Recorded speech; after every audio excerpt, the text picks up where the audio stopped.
we delve into the darkest corners of human nature to uncover the truth behind some of the most shocking crimes. Today, we're taking you to Shaker Heights, a quiet, upper-middle-class suburb in Ohio. Beneath the community's surface, a sinister plan was brewing, one that would end in murder. This is the story of how a husband's twisted obsession led him to poison his wife, all so he could marry her daughter. Carol McMillan was a 48-year-old woman with big dreams and a loving family in Shaker Heights, Ohio. She was well known in the community for her friendly nature and warm smile. She was the kind of person who always stopped to chat with neighbors and was happy to help whenever needed. She was active in the local community, often participating in church events and organizing neighborhood barbecues. Her friendly nature made her well-liked by everyone who knew her. Carol lived in a charming, two-story home on a tree-lined street in Shaker Heights, a suburb of Cleveland known for its beautiful architecture and strong sense of community.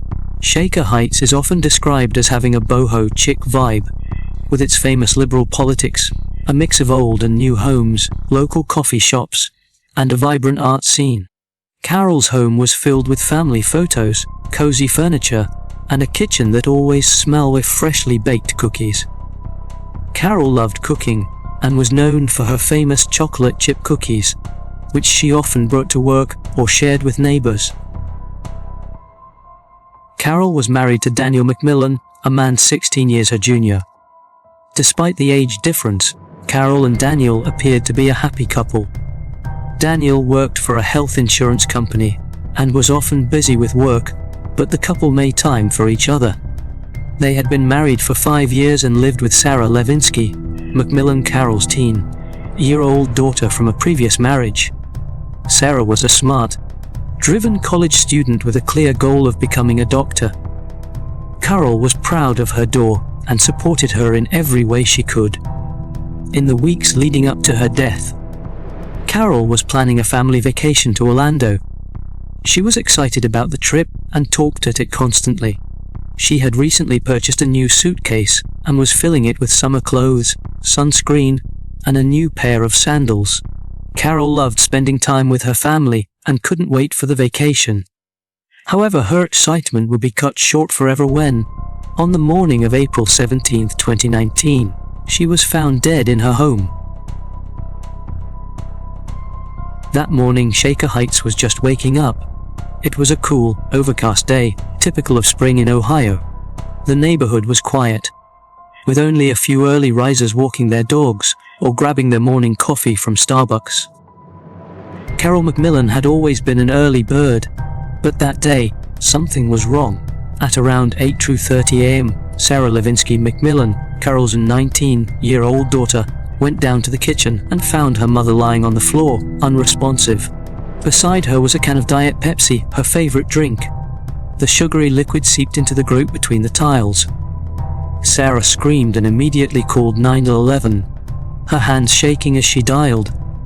The operator tried to calm her down, but Sarah was too overwhelmed. She was crying and begging for someone to come quickly. When the paramedics arrived just minutes later, they found Sarah in shock, pacing back in the living room. The house was eerily quiet, except for the sound of the 911 call still echoing from Sarah's phone on the kitchen counter. The paramedics rushed to Carol's side, but it was too late. They declared Carol dead at the scene. Sarah couldn't believe it. Just the day before, her mother had been talking about their upcoming vacation, picking out outfits, and making plans. Now, she was gone, and Sarah felt lost and confused. As the paramedics worked, Sarah called her stepfather, Daniel McMillan, who was at work at the time. Daniel's reaction was hysterical. He began wailing, almost screaming, as Sarah sobbed into the phone. He promised to leave work immediately, but his voice quivered with emotion. The Shaker Heights Police Department responded swift to the scene at the McMillan residence. Detective Laura Robatek, an experienced 15-year veteran, led the investigation. Robatek was known for her sharp eye and methodical approach. She had a reputation for solving even the most challenging cases. When she arrived at the scene on the morning of April 17, 2019, she immediately sensed something was off. The McMillan home was a typical, well-kept suburban house with a neat lawn, and a garden was beginning to bloom with the first signs of spring. Inside, the house was clean and organized. The only anomaly was the lifeless body of Carol McMillan on the kitchen floor. Next to her was a can of Diet Pepsi, America's nostalgic favorite drink, spilled around her. Detective Robotek and her team began their work by securing the crime scene. They swiftly erected yellow police tape around the perimeter of the house and positioned officers at the entrance to deter onlookers and neighbors. The investigators then proceeded to meticulously examine the kitchen. There was no sign of forced entry, and everything appeared to be in place. Carol's purse was on the counter, untouched, and the back door was locked from the inside. The team noticed that the Diet Pepsi can was still relatively full, with only a small amount spilled on the floor. Robotek instructed the crime scene unit to collect the can as evidence, along with the remaining liquid. The team also took samples from the kitchen counter and floor to test for any unusual substances. They took photographs of the scene from every angle, documenting every detail. An autopsy was ordered to determine the exact cause of Carol's death. The paramedics on the scene suspected a heart attack, but Robotek wasn't so sure. There was something about the way Carol was positioned and the fact that she had been drinking her favorite soda, or pop, as it's called in the Midwest, just moments before. That made Detective Robotek suspicious. As the investigation continued, the detectives combed through the house for more clues. They searched her personal belongings for anything that would indicate foul play. They took a phone as evidence and began checking her recent calls and messages. Detective Robotek knew this case would require careful examination. There was more to Carol's death than met the eye. With Carol McMillan's death under investigation, the police turned their attention to those closest to her. The first person they questioned, her husband, Daniel McMillan. Daniel McMillan, 32 years old, was much younger than Carol. He worked for a health insurance company in Cleveland and had a reputation for being handsome, charming and successful. He had it all: a stable job, a nice home, and a wonderful family. However, as the detectives dug deeper, they uncovered a different side of Daniel. Daniel had met Carol 6 years earlier when he was working as a junior analyst at the insurance company. Carol, a widow at the time, was charmed by his youthful energy and confidence. They married a year later, and Daniel became the stepfather to Sarah, who was then 13. Their marriage seemed solid, but friends noticed that Daniel had become more distant from Carol in the past year. He was spending more time at work, often coming home late or claiming he was traveling for business. During his first interview at the police, Daniel appeared calm, even cold. He expressed shock over Carol's death, but his emotions seemed muted. He informed Detective Laura Robotek that he had been at work during the incident and had hurried home as soon as Sarah called him. When asked about his relationship with Carol, Daniel claimed that they had a good marriage, though he admitted they had grown apart over time. He insisted that he was not involved in her death and had no idea why anyone would want to harm her. However, as the interview continued, Detective Robotek's suspicions grew. Daniel's composure and control were met with skepticism. When asked about Carol's plans, Daniel was vague, saying he was a feminist and didn't like to keep track of his wife's day-to-day activities. He also couldn't recall the last time they had a meaningful conversation or had been intimate together as a couple. Robotek found it odd that Daniel, who claimed to love his wife, seemed so disconnected from her life. The detectives also noticed inconsistencies in Daniel's statements. For example, he mentioned that he knew Carol's favorite drink was Diet Pepsi, but he couldn't explain why there was a half-empty can next to her body when she was found. He claimed that Carol drank soda often, but didn't know much about her other habits or routines. The police considered his potential motive as they continued to question him. Could Daniel have wanted out of the marriage? Or was there something else, something darker, driving him? The investigation revealed that Daniel had been keeping secrets. Most shocking of all was his sexual obsession with his stepdaughter Sarah. This revelation gave the police a new angle to pursue. If Daniel was in love with Sarah, it would explain his desire to get rid of Carol. However, proving that Daniel was involved in Carol's death would require much more evidence. Detective Robotek knew they had to be thorough, carefully piecing together the puzzle that was starting to form. The next person the police investigated was Sarah Levinsky McMillan, Carol's 19-year-old daughter from a previous marriage. Sarah was a smart, driven young woman on the path to becoming a doctor. She was a pre-med student at Kaysen Reserve University in Cleveland, where she had earned a scholarship for her academic excellence. Sarah was known for her kindness and dedication to her studies, often volunteering at local hospitals and tutoring underprivileged students. Sarah had always admired her mother, seeing Carol as a role model of strength and compassion. The two were incredibly close, often spending weekends shopping, watching movies, or just talking about life while cuddled up in bed.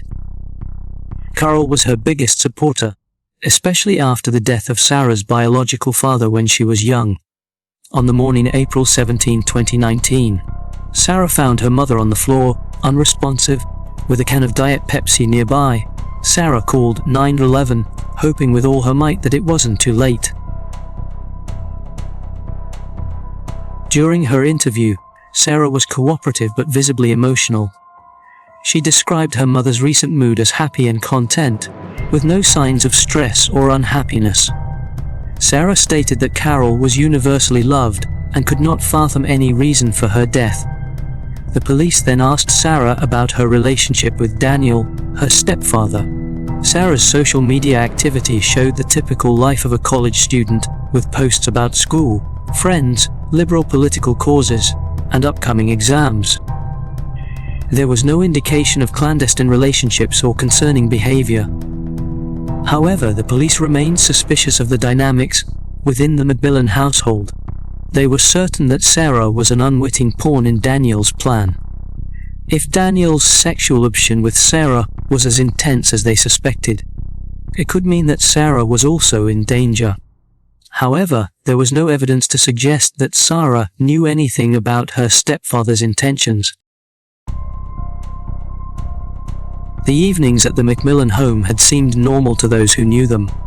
Carol and Sarah's friendship appeared unbreakable, a bond built on trust and mutual respect. However, the police soon discovered another key figure, Jessica Miller, Carol's best friend. Jessica and Carol had been inseparable, often seen together at community events or chatting over coffee. However, Jessica had been concealing a significant secret. Despite her apparent loyalty to Carol, Jessica had been having an affair with Daniel McMillan. This revelation shocked everyone who knew the trio, especially given the deep friendship between Jessica and Carol. According to Jessica, the affair had started about a year before Carol's death.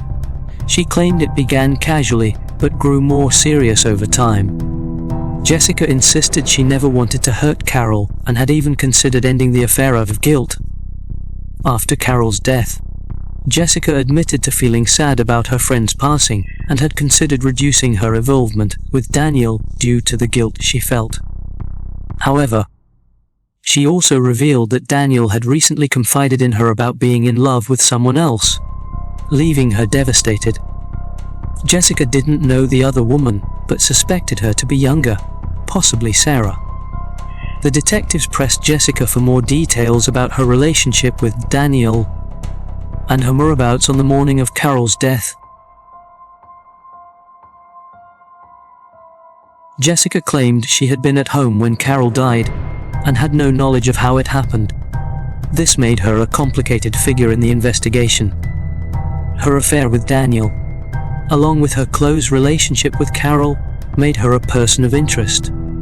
The police considered whether Jessica's jealousy and heartbreak could have driven her to do something drastic. However, without concrete evidence linking her to the crime, Jessica was left in a precarious position, caught between her guilt over the affair and over the loss of her friend. On April 27, 2019, shortly after 9:00 a.m., the weather in Shaker Heights was chilly and grey. That morning, the autopsy results came back, revealing a stunning breakthrough in the case. Carol McMillan had died of cyanide poisoning. Cyanide is a rare and deadly poison, often associated with high-profile espionage cases. The detectives knew they were dealing with a premeditated crime. Someone had clearly gone to great lengths to plan and execute Carol's murder. This new evidence shifted the focus of the investigation, giving the police a clear direction. The detectives immediately revisited the crime scene, looking for any trace of the poison or clues about how it might have been introduced into Carol's drink. They examined the Diet Pepsi can more closely, now suspecting it was the delivery method for the cyanide. The detectives were relentless in their pursuit of answers, delving deeper into the case with unwavering determination. Who had access to the poison, and how did they introduce it into Carol's drink without her noticing? The police began delving into the backgrounds of all the suspects, looking for any history of chemical knowledge or access to dangerous substances. They also examined recent purchases and online searches that might indicate someone had been researching or acquiring cyanide. The detectives knew that cyanide wasn't something one could easily obtain. The killer had clearly done their homework. This new lead could point directly to the killer. After meticulously examining the evidence and re-interviewing the suspects, the detective began to piece together a disturbing picture. All signs pointed to Daniel McMillan, Carol's husband, as the one responsible for her death. Daniel McMillan, 32, was a charming and successful man who worked at a health insurance company. He had it all: a stable job, a beautiful wife, and a perfect life in the progressive utopia of Shaker Heights. But beneath his polished exterior, there was a dark and calculated mind. The key evidence linking Daniel to the crime was an analysis of his internet search history. It revealed that he had been researching cyanide for several months before Carol's death. He had searched for information on where to buy it, how to use it, and its effects on the human body. This incriminating evidence clearly indicates that Daniel had carefully planned the murder, intending to use cyanide to get rid of Carol without leaving a trace.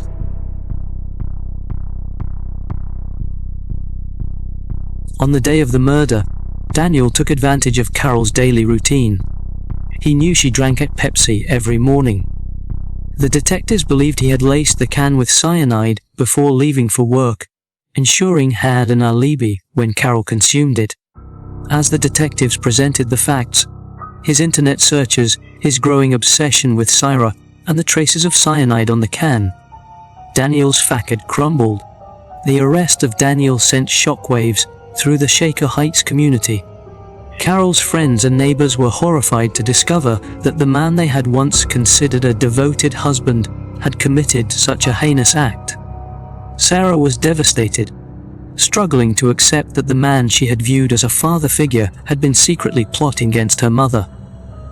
The trial began in late 2019. Prosecutor James Leakey made a strong case, arguing that Daniel had planned Carol's murder with premeditation.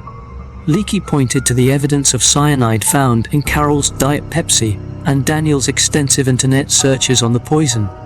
Leakey described Daniel's actions as cold and calculated, emphasizing how Daniel's obsession with Sarah Levinsky McMillan had driven him to commit the crime. In contrast, Daniel's defense attorney, Laura Phillips, 38, sought to present a different narrative. Phillips argued that Daniel was innocent, claiming the evidence was circumstantial and that someone else could have tampered with the Pepsi. She suggested Jessica Miller, Daniel's lover, had a motive due to jealousy. However, the jury remained unconvinced. The court heard emotional testimonies from Carol's and colleagues, who described her as a loving and caring person who could never have imagined such a violent end. Sarah took the stand, her voice trembling as she recounted finding her mother's body and confronting the reality of her stepfather's betrayal. After several days of testimony and evidence presentation, the jury deliberated and returned a verdict on January 27, 2020, not 2019 as Carol's occurred in April 2019. Daniel McMillan was found guilty of first-degree murder. The judge sentenced him to life in prison without the possibility of parole. The courtroom was silent as the sentence was read, a stark reminder of the darkness that can lurk behind even the most seemingly perfect facades. Life in Shaker Heights returned to normal after the trial and Daniel McMillan's conviction. However, the case's repercussions were deeply felt by those involved. The McMillan family was forever changed, and the community was left dealing with the fallout of the crime. Daniel McMillan was transferred to the Ohio Department of Rehabilitation and Correction, where he began serving his life sentence.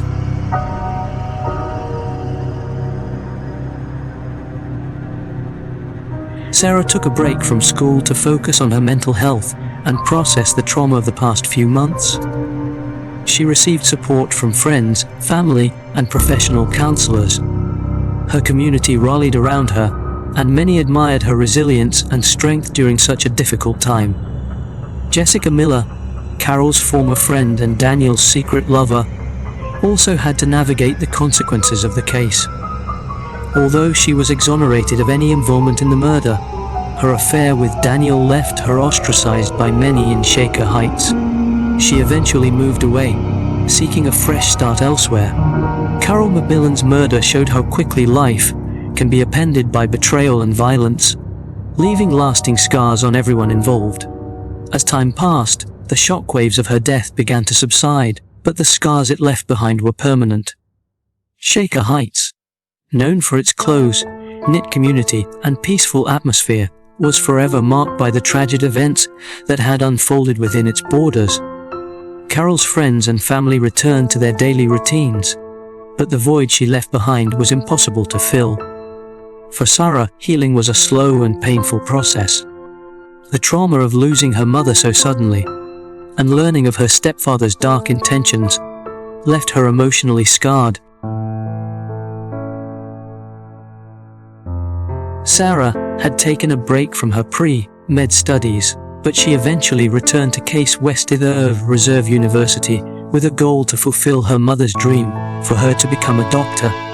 The journey was difficult, but with the support of her friends, family, and community, Sarah found the strength to persevere.